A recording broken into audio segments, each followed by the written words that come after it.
Benjamin Cruard, vous avez enquêté ce matin sur les tanguis. Les tanguis, bien sûr, on fait référence au film que vous connaissez tous, c'est-à-dire ces jeunes actifs qui restent chez leurs parents. D'après les chiffres, d'ailleurs, que vous avez recueillis, il y a une récente étude qui dit qu'il y a quand même 3/4 des moins de 30 ans actifs. On parle bien de ceux qui ont un travail. Un quart. Un quart, qu'est-ce que j'ai dit? 3/4. Un quart, pardon, excusez-moi. Un quart, c'est déjà beaucoup. Hein. Voilà, excusez-moi. Un quart, effectivement, de ces jeunes qui sont encore chez leurs parents. Mais pourquoi? Bah oui, un quart, et pourtant avec Marine Truchot, on a eu du mal à trouver des témoignages de jeunes qui nous disent bah effectivement, je suis toujours chez papa-maman, mais heureusement, il y a eu Stanislas qui a bien voulu nous accueillir chez lui, dans sa chambre d'ado chez ses parents. Alors il a 28 ans, il est ingénieur architecte en CDD en région parisienne, et pour le coup, il a fait un peu comme Tanguy dans le film, c'est-à-dire qu'il est parti et faire ses études, et puis il est revenu il y a quelques mois chez papa et chez maman. Pourquoi? Bon, l'argument principal, il est facile à deviner, la galère pour trouver un logement décent. Je pourrais me le prendre, mais j'aurais seulement 13 mètres carrés. Je serais obligé de demander un peu d'aide de mes parents, financièrement, et ça j'ai pas trop envie, je préfère m'assumer complètement. Voilà, je préfère garder mon train de vie et de faire des concessions la semaine. Si j'avais un logement, je pourrais pas vivre comme je vis maintenant. Sortir avec mes amis et de profiter le week-end. Et voilà. Voilà, il veut maintenir aussi son budget sorti, son budget entre plaisir. les loisirs et le loyer, voilà. il veut pas faire le choix. Il fait des économies. Il attend quand même le CDI, et quand il aura le CDI, normalement, il partira. Mais les CDD pour louer un appartement, c'est pas toujours plus compliqué, simple. oui, c'est vrai. Oui, c'est très compliqué. Benjamin, ça se passe... Alors, oui, forcément, quand on revient chez papa-maman, comment ça se passe, la cohabitation? Alors, pour le coup, en ce moment, ça se passe très bien parce qu'ils sont en vacances. C'est vrai que Stanislas a pas mal d'espace, c'est peu de le dire.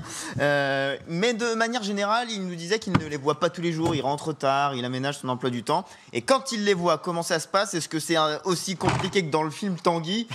Bon, d'après lui, pas vraiment. Ils sont contents de savoir qu'il y a quand même un enfant qui vient dîner 1 ou 2 fois par semaine avec eux. C'est très plaisant. Je ne suis pas là tous les soirs avec eux. Chacun fait sa vie, mais si j'ai prévu de dîner avec eux, je les aide. Comme je dis, que je n'ai pas envie d'être là comme à l'hôtel. Je ne suis pas là non plus à être dépendant totalement de mes parents. J'ai pas du tout envie, surtout pas à 28 ans en tout cas. Alors, on va essayer quand même de contacter les parents pour confirmer sa version. Est-ce que c'est si idyllique Non, que mais ça, il avait l'air quand même très honnête, Stanislas. Et il ne paye pas de loyer à ses parents. C'est dommage quand même, comme dans une petite contribution. Si Tanguy actif sur 10 ne paye pas, n'ont pas de participation financière. J'espère au moins qu'il fait le ménage de temps en temps. Oui, il contribue, il met la table. Et il fait un peu de jardinage. Il a de l'argent de poche aussi.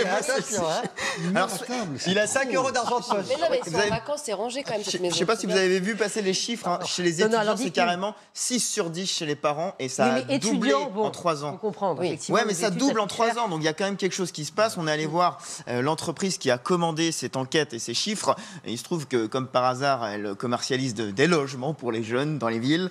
Alors, lui nous explique, ce patron d'entreprise, que, alors évidemment, il y a la question du prix, mais il y a aussi une question de mentalité des jeunes qui arrivent sur le marché du travail.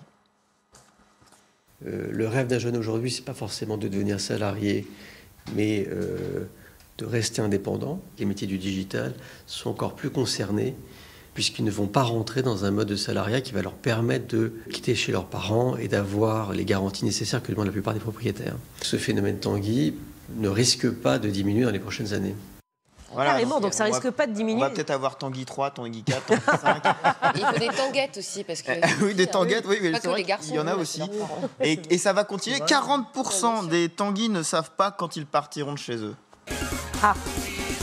Sans retour. Partir un jour sans retour. Tout ça pour mettre les tout bravo. Félix de Benjamin. C'est un peu vrai. Non, bon, écoutez, Oui, c'est vrai. ça nous fait Non, mais ça penser. aide pas pour la vie amoureuse, hein, en tout cas. Mais Je sais pas pourquoi? maman. Il a une petite amie. Bon. Oui. Et ce sont, voilà, c'est des nouveaux modes de Et vie. les parents ont des boules qui donc tout va bien. C'est des nouveaux modes de vie. Ce sont des nouveaux modes de vie. Effectivement, certains ont du mal à se loger très sérieusement. Ça, Et parfois, franchement, ils n'ont pas le choix et doivent rentrer chez leurs parents. Donc, c'est pas toujours évident.